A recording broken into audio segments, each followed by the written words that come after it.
Hola a todos, ¿cómo les va? Esta, si no me equivoco, creo que ya es nuestra quinta entrevista. Esta noche nos va a estar acompañando el fonoaudiólogo Franklin Susaníbar. En el día de ayer se hizo mención a esto, muy bonito, que es un libro de 2 tomos, ¿sí? Como pueden ver, disfagia de la evidencia científica a la práctica clínica entre los coordinadores de esta edición. Ayer habíamos mencionado solamente 2, pero obviamente no nos vamos a dejar de lado a los que nos faltaron. Así que dentro de esta edición participaron como coordinadores Jaime Paniagua, un colega de España, Franklin Susaníbar, que va a estar con nosotros, que seguramente nos va a poder hablar algo acerca de esto. Patricia Murciego, Paula Jiménez y Raquel García, que también son colegas españolas. Van a encontrar muchísima información en estos 2 hermosos tomos, que la verdad no tienen ningún tipo de desperdicio.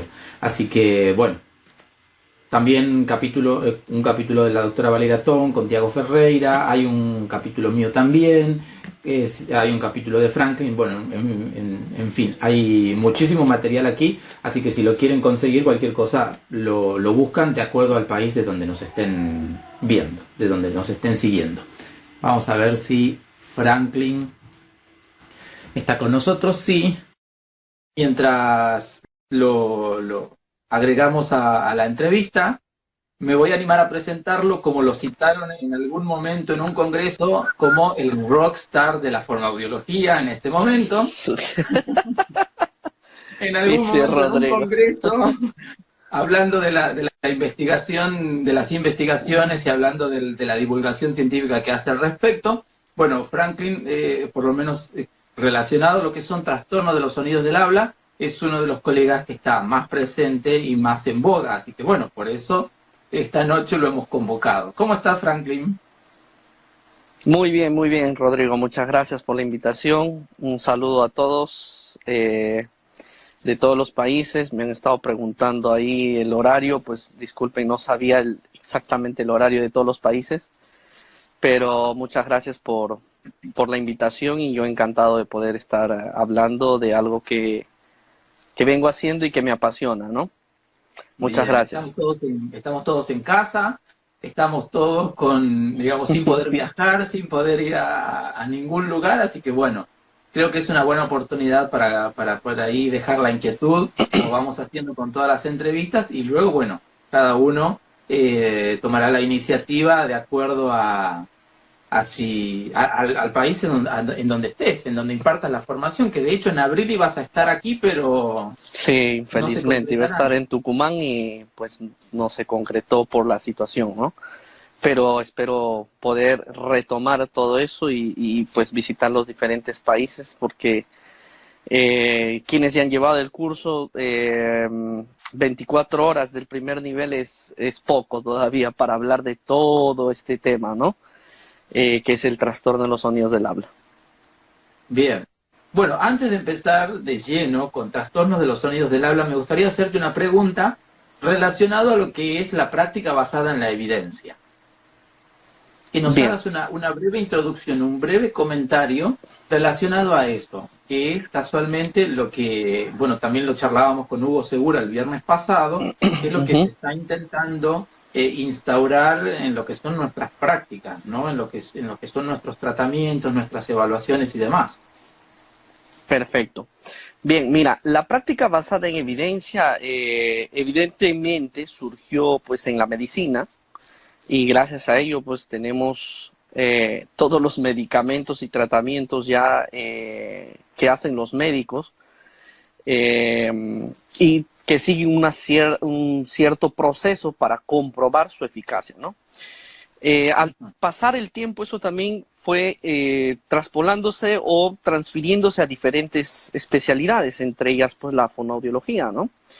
Y los americanos, obviamente, como son un país que tiene un poco más de tecnología para hacer las investigaciones, fueron los primeros a comenzar a hacer buscar evidencia de sus tratamientos. Disfagia, justamente mencionabas un poco el libro ahí. Disfagia es uno de los primeros, de las primeras áreas de la fonoaudiología que comenzó a procurar la efectividad de sus tratamientos, ¿no? Porque a lo largo del tiempo siempre han habido propuestas terapéuticas de evaluación y pues de en diferentes ámbitos de la fonoaudiología que se hicieron por observación, por experiencia, pero después se fue procurando que esa observación o esa experiencia de los expertos, de personas que tenían mucha experiencia atendiendo diversas patologías, se fuesen transfiriendo a evidencia, es decir, a hacer estudios, ¿no? Controlados, con poblaciones control, etcétera.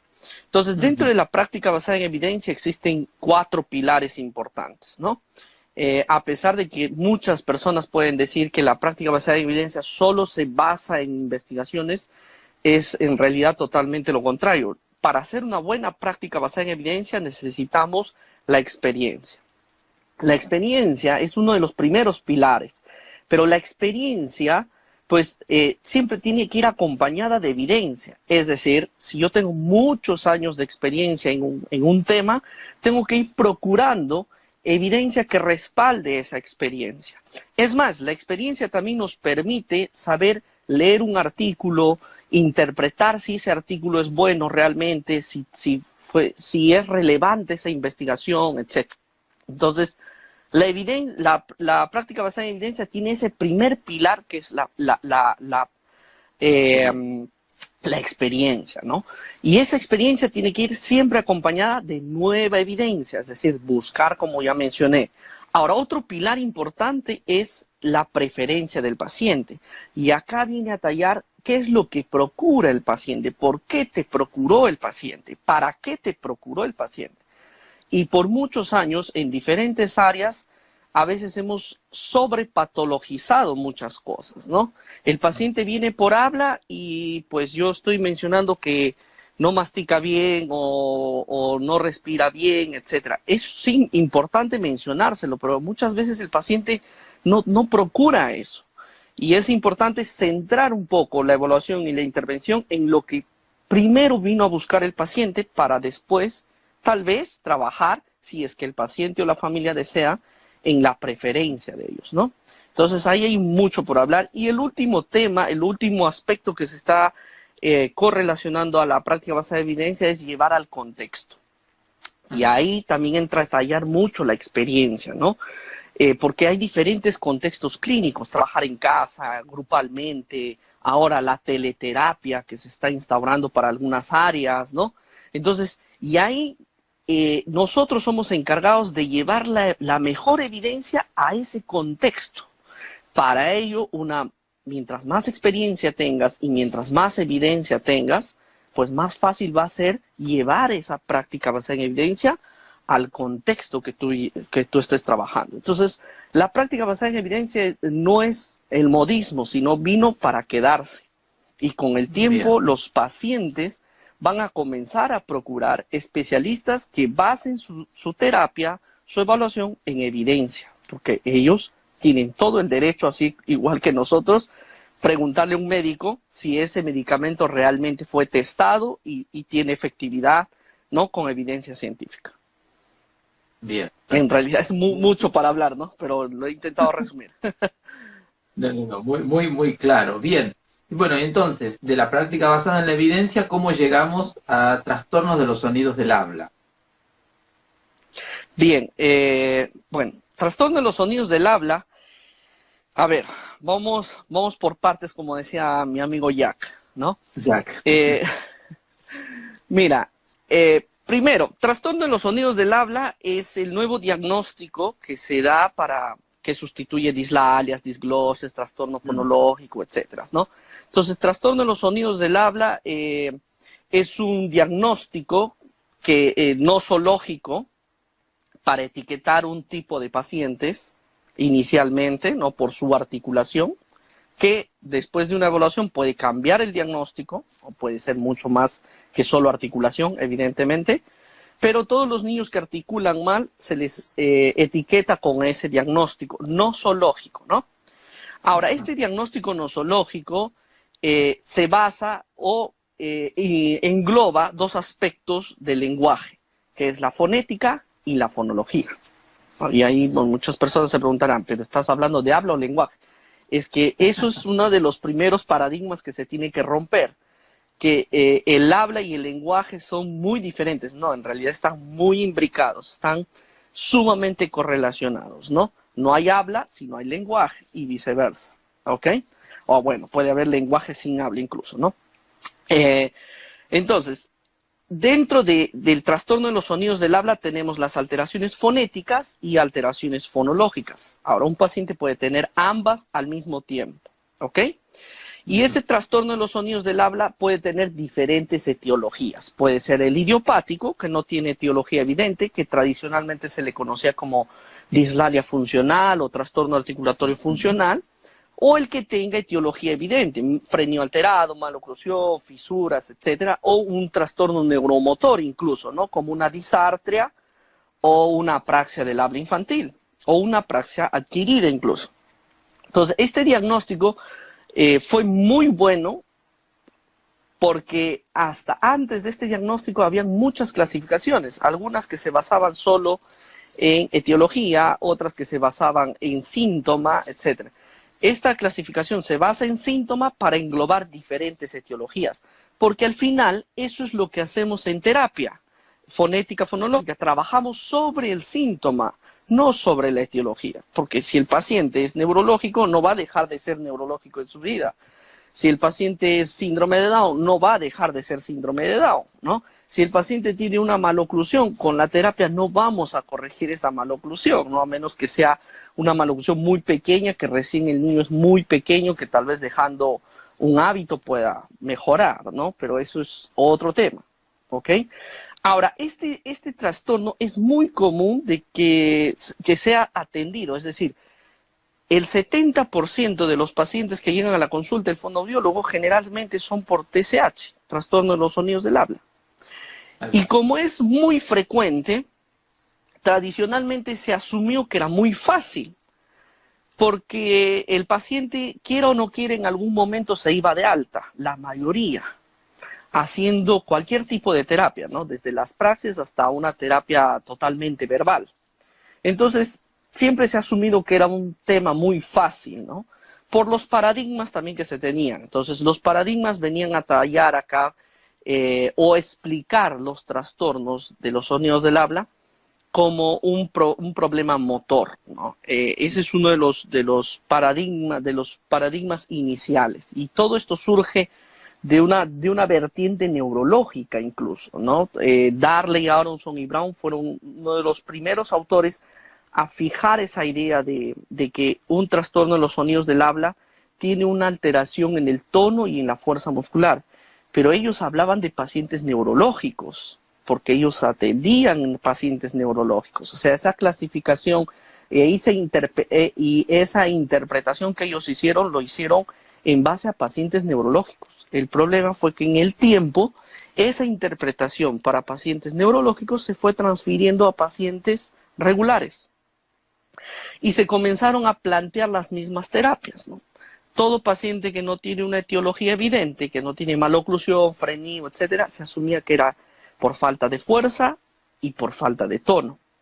Pero hay varias cosas que Darley, Aronson y Brown no dejaron en claro, a pesar de que hicieron su clasificación y fue muy buena y hasta ahora se usa, ¿no? La clasificación de las disartres de ellos, de flácida, hipocinética, etcétera, ¿no?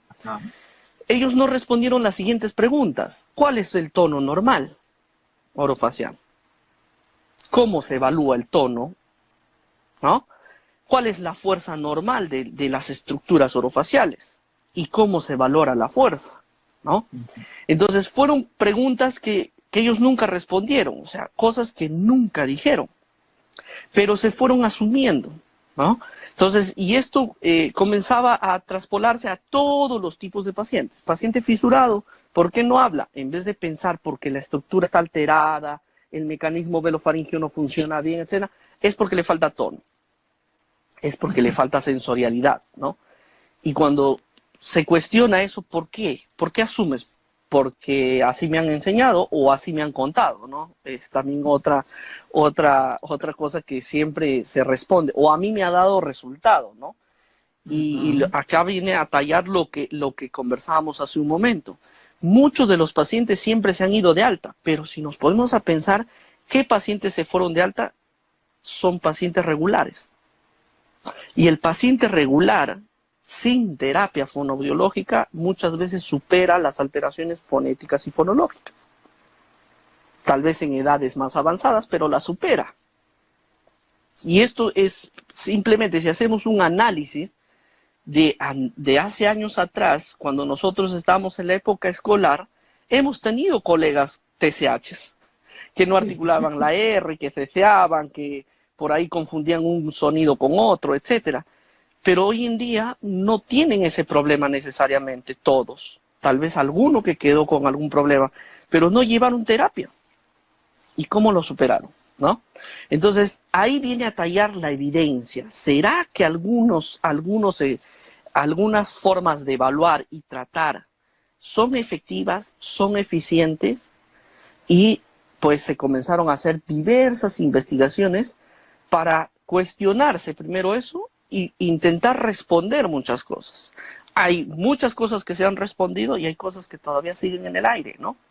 Pero a medida que se va investigando más, se va dejando claro que a pesar de no tener clara algunas cosas, no se correlacionan necesariamente con un trastorno de los sonidos del habla. Entonces, ahí viene a tallar la evidencia. Ajá. ¿Y está resuelta o está respondida la pregunta acerca del tono y la fuerza? La fuerza sí, la fuerza orofacial, hay muchas investigaciones y justamente ahora que estoy en casa estoy retomando las próximas publicaciones y dentro de las próximas publicaciones vamos a publicar un capítulo sobre fuerza orofacial. Ya se ha investigado la fuerza orofacial de la mejilla, de los labios, de la lengua, y de todas las estructuras prácticamente. E incluso acaba de salir una investigación reciente de finales del año pasado. Ya acaban de medir la fuerza de la musculatura supra e infraioidea. Y todo con procedimientos, con instrumentos, ¿no?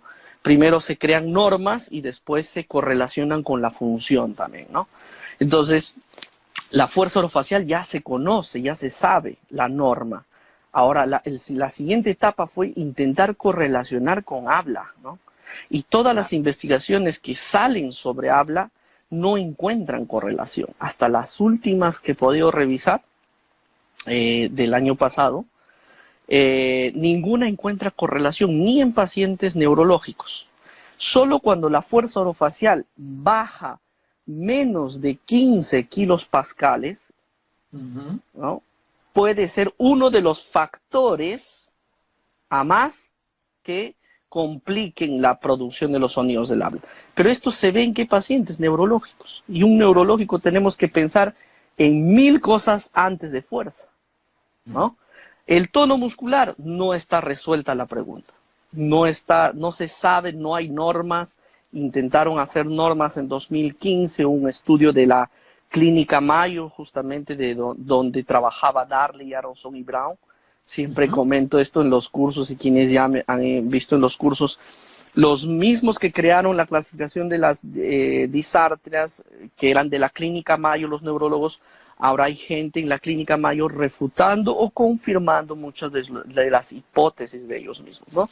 Entonces, eso es importante, ¿no? Cuestionarse. ¿Será que hay algo más efectivo? Porque, como les digo, o como te menciono, Rodrigo, muchas veces nos da resultado, pero ¿en cuánto tiempo? ¿Será que el niño tiene que entrar a los 3 y salir a los 6 y yo puedo decir que mi terapia fonoaudiológica es efectiva? Pues tal vez no, ¿no? Tal vez el niño maduró solo, porque si realmente fuera efectiva, debería salir rápido, ¿no? Y eso es lo que se cuestiona, ¿no? Entonces, en relación al tono, no está resuelto al 100%, pero las investigaciones que se han hecho correlacionando con habla no encuentran una correlación directa. Y la fuerza orofacial no hay correlación con alteraciones de habla, ¿no? La fuerza tendría que estar muy, muy reducida para afectar, ser uno de los factores que se sumen a la alteración del habla. Bien.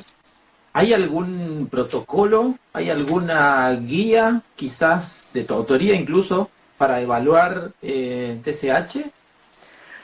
Sí, el PEF-R, que todavía está, pues todavía lo enseño y todavía se está utilizando, el PEF-R, que tuvo su validación por contenido y por criterio de jueces, pero se está trabajando en el PEF 1.0, que va a tener una validez mucho más amplia y una confiabilidad mucho mayor, porque ya se iniciaron en algunos países la aplicación de esa prueba y adaptación incluso a diferentes países.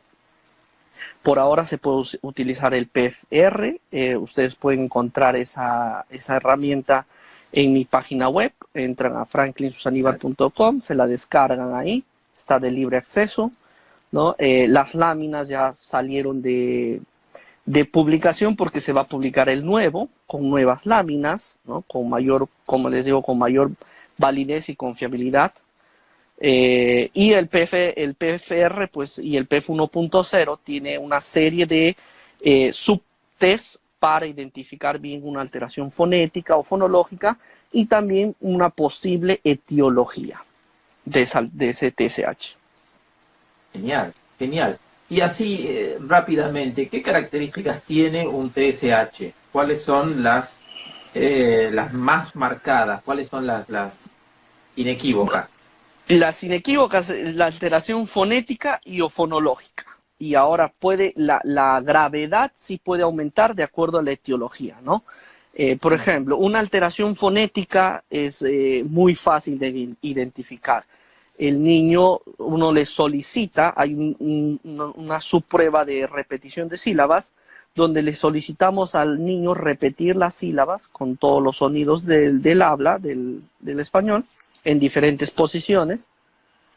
Y si el niño logra repetir, pues no estaría adquirido a nivel fonético, pero a muchos niños, por ejemplo, ¿no? Le dices, a ver, Pepito, dime fa, y el niño te dice pa, ¿no? A ver, vamos, fa, y el niño te dice pa. Entonces, el niño no logra articular el sonido. A eso lo denominamos una alteración fonética, de base fonética, ¿ok? O sea, estamos hablando de el síntoma, no de la etiología, el síntoma. O sea, el síntoma es fonético, porque por atrás puede ser algo auditivo, que es la etiología, incluso, ¿no? ¿Ok? Entonces, el síntoma es fonético. Ahora, ese mismo niño, tú le puedes decir, dime K, y el niño te dice K. K, que, kiko, ku, y el niño te dice K, que, kiko, ku. Y tú le muestras la figura de la casa y te dice taza, ¿no? Que es muy cotidiano, es un ejemplo muy tradicional, ¿no? Y que pasa mucho. Entonces, este niño logra producir el sonido a nivel fonético, pero no ha logrado todavía integrarlo a nivel fonológico. Y a nivel fonológico no estamos hablando solo de discriminación y reconocimiento, sino puede ser a niveles incluso superiores lingüísticos, ¿no? Y ahí es otro paradigma que se tiene que ir cambiando, ¿no? Que el habla no es un acto motor, el habla depende de muchos aspectos lingüísticos, muchísimos, ¿no? Entonces, eso también es importante, ¿no? De resaltar. Si yo sigo con el paradigma de que el habla es un acto motor, evidentemente todos los errores del habla voy a asumir que son motores. Y como son motores, ¿qué tengo que hacer para rehabilitar? Actos motores, ¿no? Entonces, eso es algo que tenemos que cambiar y hay mucha bibliografía que hoy en día pues hablan que el habla ni siquiera es algo solo lingüístico, es multisensorial, están hablando de genética, de neuropsicolingüística y de todo eso ya, ¿no? En los nuevos modelos de procesamiento y adquisición del habla. Mira vos, mira vos. Justo lo mencionaste y también es una pregunta que surgió cuando estábamos conversando con Hugo Segura el viernes pasado. ¿Existen niveles de gravedad en trastornos de los sonidos del habla? Mira, los niveles de gravedad generalmente están en la estabilidad o inestabilidad del error, ¿no? Por ejemplo, el niño fonético, generalmente, cuando es fonético y es regular, porque yo uso mucho ese término, ¿no? El niño regular, que es aquel que no tiene problemas cognitivos, neuromotores, ni morfológicos, ¿no? Ni auditivos. Entonces, el niño regular, por lo general, cuando él comete un error fonético, él sustituye un sonido por otro, o tal vez lo omite, ¿no? O lo distorsiona. Y el error es muy estable. No lo hace en sílabas, en palabras, etcétera, ¿no? Ahora, el fonológico también puede ser que sea así. Logra decir kakekikoku, y en todas las palabras con K, él usa ta, ¿no? En vez de casa, taza, en vez de comer, tomer, ¿no? Es un error estable. Ahora, el error puede ser inestable, por ejemplo. El niño a veces dice casa bien y otras dice taza. Y, por ejemplo, este niño está pasando por los procesos de aprendizaje normal. Eso es lo que se ve en un niño regular cuando va aprendiendo. Va pronunciando correctamente, error y acierto, ¿no? Error y acierto. Entonces, entre un error estable e inestable fonológico, el inestable, por ejemplo, es mucho más superable, es mucho más simple su dificultad. Ahora, existen otros niños que ya no, por lo general, ya no son regulares y muchas veces, muchos de ellos son TDLs o apraxia del habla, donde sus errores son inestables. Los autores en inglés y algunos autores en español usan consistente, ¿ya? Por si a algunas personas no les queda claro cuando hablo estable. Yo prefiero usar estabilidad porque consistencia tiene más relación con alimento en español, ¿no? Entonces, estabilidad, ¿no? Ahora, hay niños que sus errores son muy inestables e incluso variables atípicos. Por ejemplo, a veces en vez de decir casa dice taza, otras dice pasa, otras dice asa y otras veces dice nasa, por ejemplo, ¿no? Entonces, este niño sustituye un sonido por muchas opciones. Y esto me está diciendo que el sistema fonético o fonológico, o ambos, está muy desorganizado. Entonces, sería un niño que está más severamente afectado. Y de ahí viene otro que yo utilizo también mucho en los cursos, que es el niño minion, ¿no? El niño tutitututata, ¿no? Que es un niño que generalmente usa un sonido para sustituir muchos. Y por ahí generalmente es la T, la P o la M, ¿no? ¿No? Entonces, este niño ni siquiera utiliza uno por varios, sino uno para varios. Entonces, esto me da un indicador de que su sistema fonético, fonológico está muy desorganizado y posiblemente estos dos últimos niños que ya no son típicos también tengan algo en lenguaje, algo en audición o algo a nivel cognitivo incluso, ¿no? Entonces, el nivel de severidad en el habla también me hace hipotetizar y pensar que no es solo actos motores, ni es solo habla, ni es solo fonética y fonología, sino que tengo que ver lenguaje también.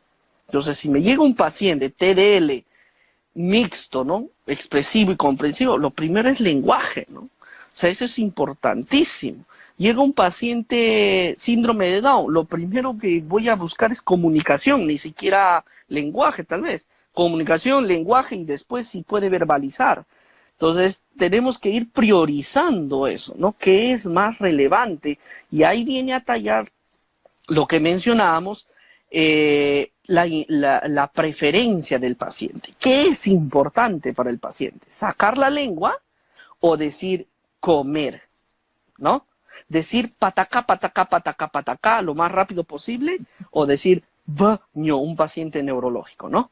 Por ejemplo, ya hoy en día ya es obsoleto el trabajar el patacá, patacá, patacá. O sea, no hay sentido en eso. Lo que se sugiere mucho en las disartres es trabajar palabras funcionales. Es más, con comunicación aumentativa, alternativa y todo eso, ¿no? Porque eso es relevante para el paciente. Eso va a cambiar el entorno, ¿no? Trabajar mucho en el entorno, ¿no? Que tal vez si ya Jaime tal vez habló o va a hablar más adelante, él va a hablar mucho del entorno, ¿no? En la disfagia.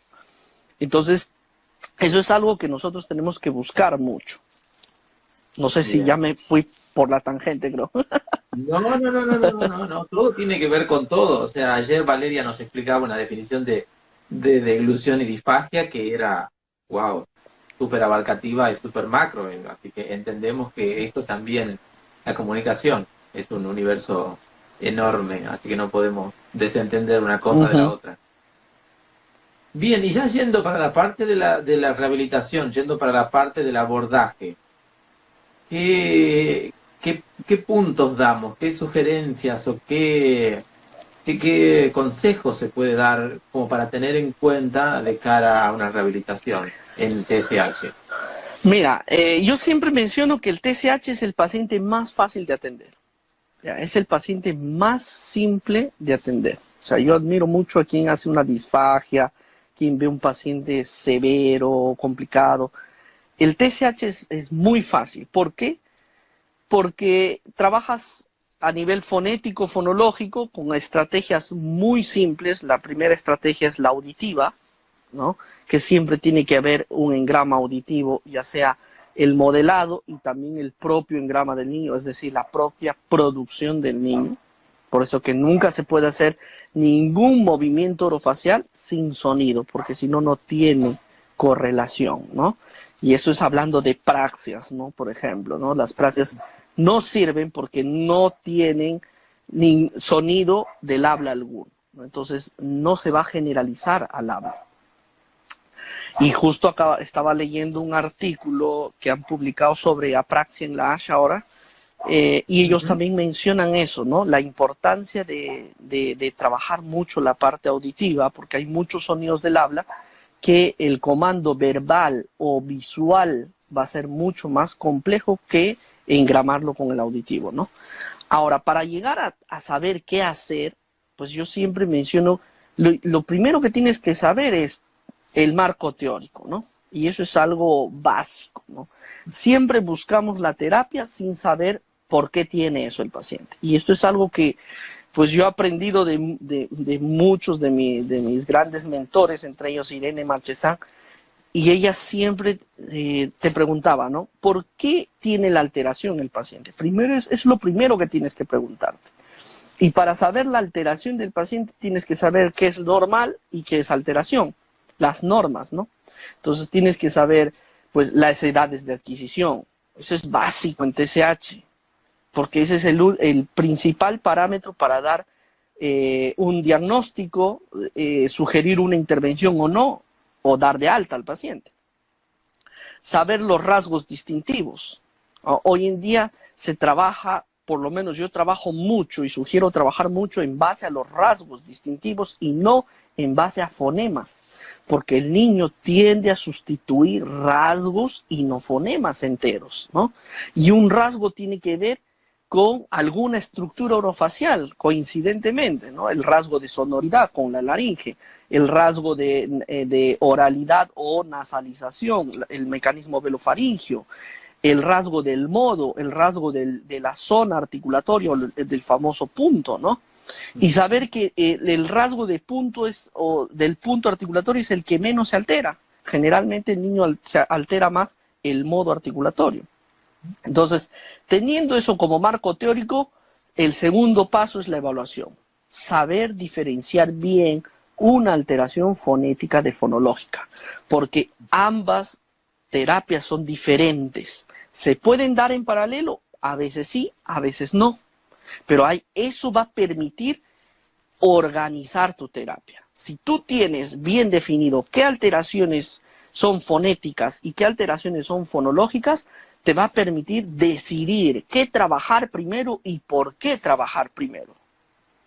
A veces te puede permitir decidir trabajar los dos al mismo tiempo, un sonido a nivel fonológico y uno fonético, pero esto va a depender también de lo que hayas observado en el paciente en el macro, porque si yo tengo un niño que es pequeño, que tiene problemas de lenguaje también, no voy a trabajar dos sonidos al mismo tiempo, porque tal vez no me responda. Pero si es un niño ya más grande, cognitivamente hábil, etcétera. Pero, Franklin, ¿y cómo sé que es cognitivamente bueno? Marco teórico. Tienes que saber qué es cognición. Tienes que saber evaluar más pacientes. Ahí entra a tallar la experiencia. muchas veces, pues nosotros los fonoaudiólogos no evaluamos, no hacemos test cognitivos, pero ya tenemos la experiencia y determinadas preguntas y respuestas que te da el paciente te pueden dar indicadores de un nivel cognitivo bueno o malo. Y eso te permite hacer una intervención. Y finalmente, pues a la hora de intervenir, saber qué estrategias dan resultado o no.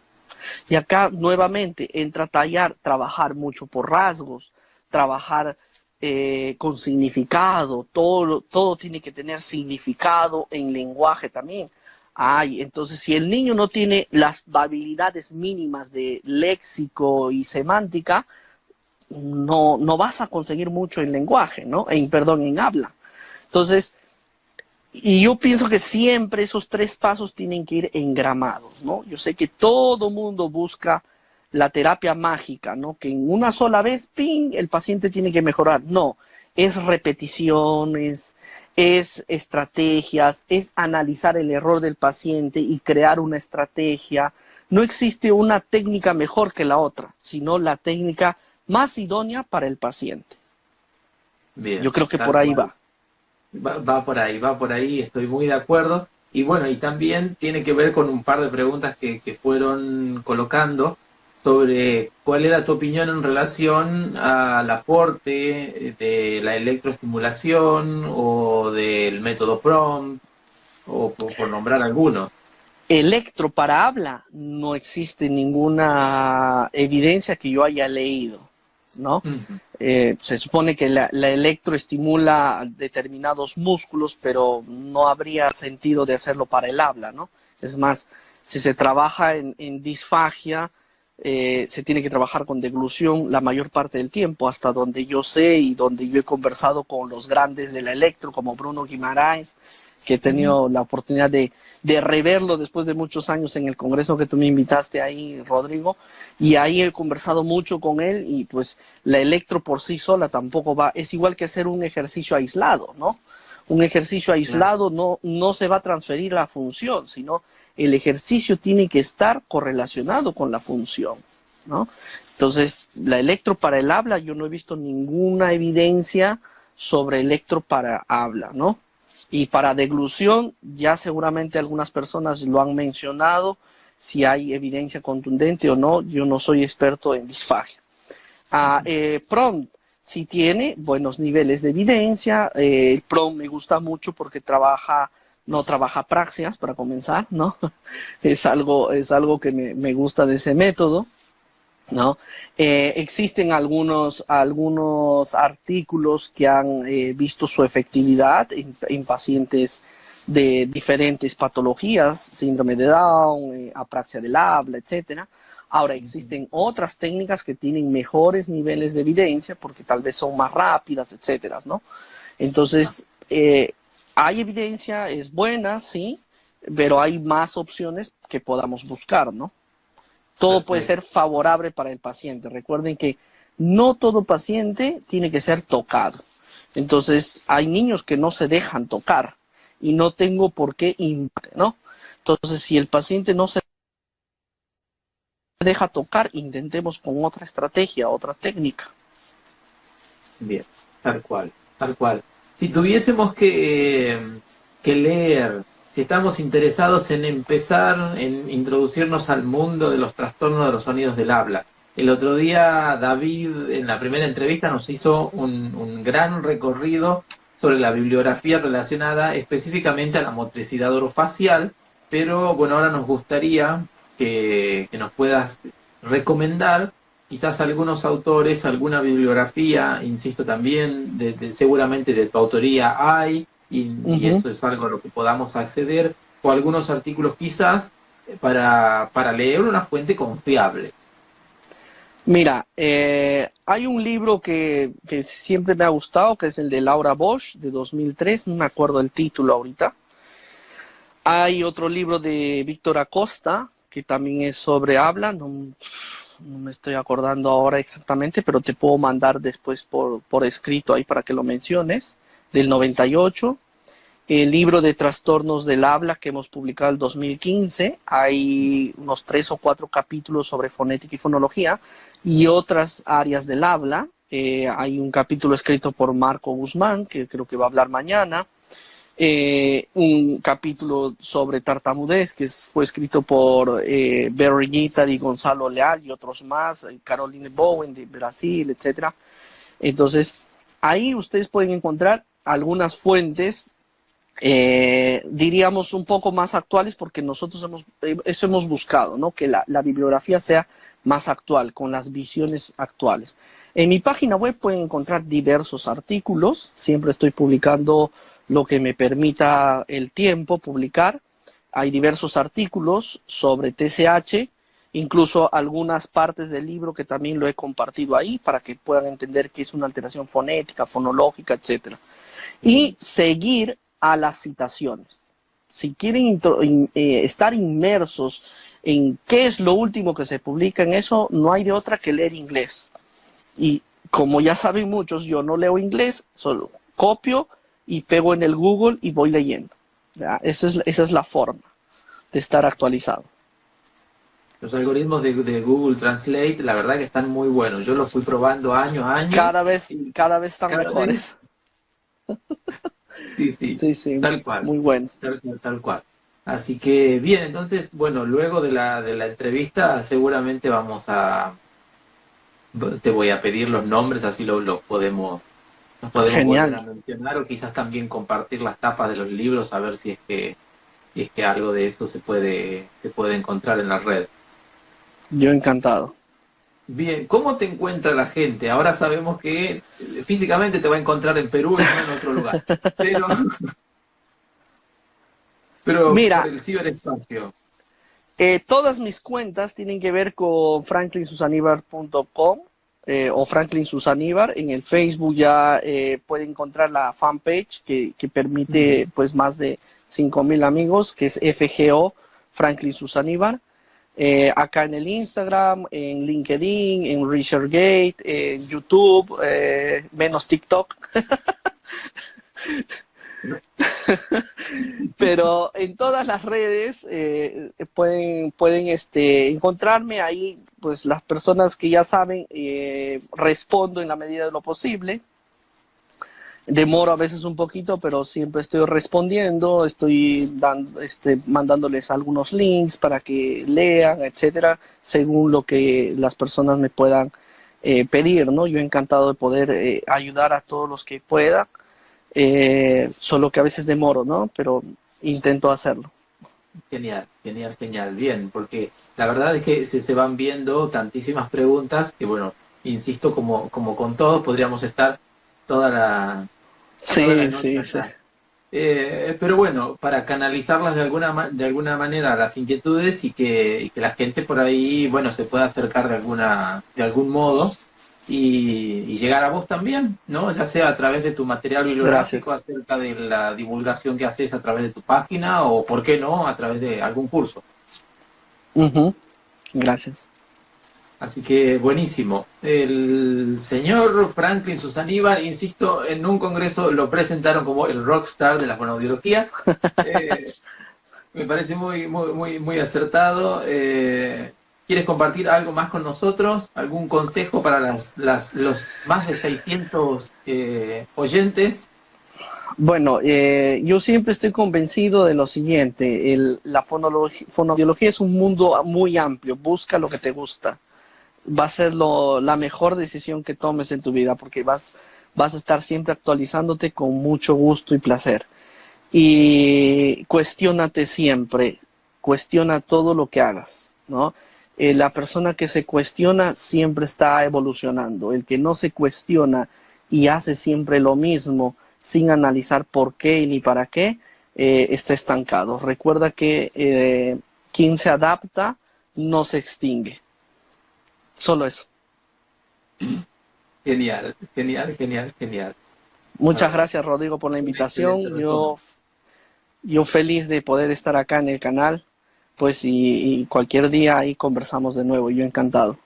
Genial. Muchísimas gracias, Franklin. Estoy seguro que esto va a dar mucha repercusión y que mucha gente se va a poner en contacto o va a visitar o va a ingresar a tus redes sociales. Y bueno, y si esto da para más, que parece que va a dar para más, por lo menos acá en Argentina la cuarentena se extendió hasta después de Pascua, Sí. seguiremos aprovechando el tiempo que tenemos en casa para compartir más de fonoaudiología. La Vale, verdad que vale. yo hago voz, pero es interesante saber de todo, ¿no? Una profesora decía, el saber Claro, no ocupa espacio, pero se nota cuando está vacío.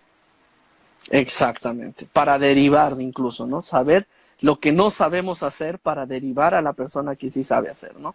El que mucho abarca, poco aprieta. Bien, bueno, Voy a estar muchísimas ahí gracias. en otros live. Algunas otras personas me invitaron. Estén atentos ahí a mis redes, que voy a estar publicando algunos live, algún webinar también para España. Y pues no sé, quienes quieran seguir con el tema, encantado yo. Muchas gracias, Buenísimo, Rodrigo. buenísimo. Muchísimas gracias, Franklin. Un gran abrazo desde Argentina y un gran abrazo Otro para gran todos. abrazo. De más de 600 personas de Perú, Venezuela, Costa Rica, España, bueno, Qué guay. Argentina, Chile, Paraguay, de todos lados. Un gran Genial, abrazo para genial. todos. Un gran abrazo también a todos y cuídense. Quiero verlos muy pronto y vamos a salir juntos de esta. Todos juntos vamos a salir de esta. Un gran abrazo, mucha fuerza a Un gran todos por abrazo. allá. Un gran Chao, saludo. chao. Adiós.